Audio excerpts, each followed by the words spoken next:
On today's episode of Warehouse Safety Tips, we're going to be talking about emergency preparedness. So stay tuned.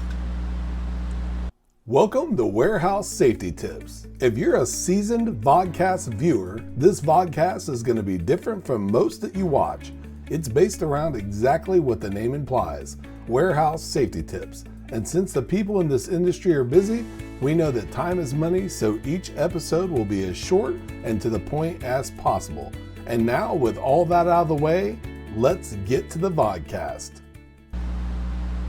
Thank you for joining me today for a hectic episode of Warehouse Safety Tips. You'll notice that I don't have the regular brick wall. I do have the Warehouse Safety Tips pullover, but there's fans running in the background. My lighting isn't exactly the same, and I don't have my green screen up, which is what the brick wall would normally be on. And the reason why is because we had an absolute crazy downpour that caused flooding here in Ohio today, at least flooding in my basement. And I want to ask you if you have an emergency preparedness plan. So if you've ever seen a in case of an emergency, go here type situation, or a plan that if there is, say, a fire drill, that everybody meets at a certain place in a parking lot, or just anything that is a just in case plan, know that those things are put in place for a reason.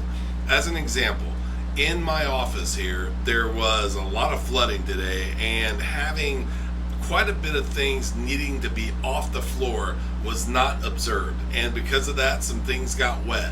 Another thing is that the situation that happened could have probably been avoided if I would have known what to do had I known the situation.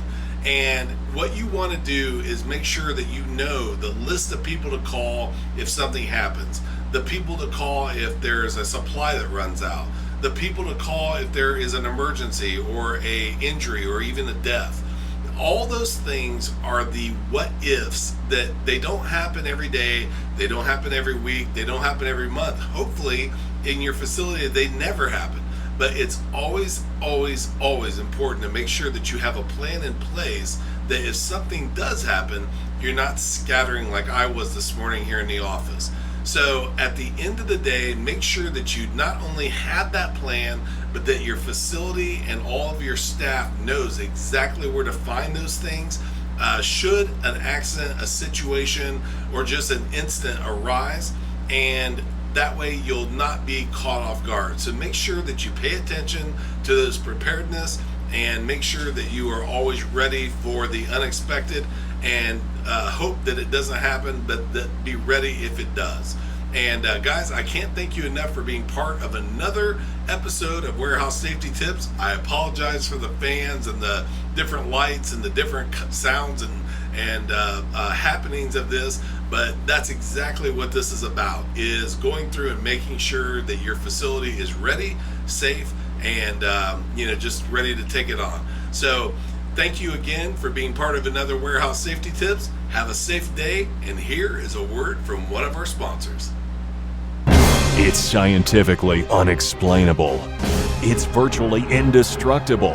And it's taking over the entire planet. But in a really good way. It's Mighty Line floor tape, the most durable floor tape in the world. 7 times thicker than average floor tape. Beveled to endure pounding warehouse traffic, and backed with a super strong peel and stick adhesive, so you'll never have to worry about painting shop floors again. Mighty Line floor tape, the only durable stripe.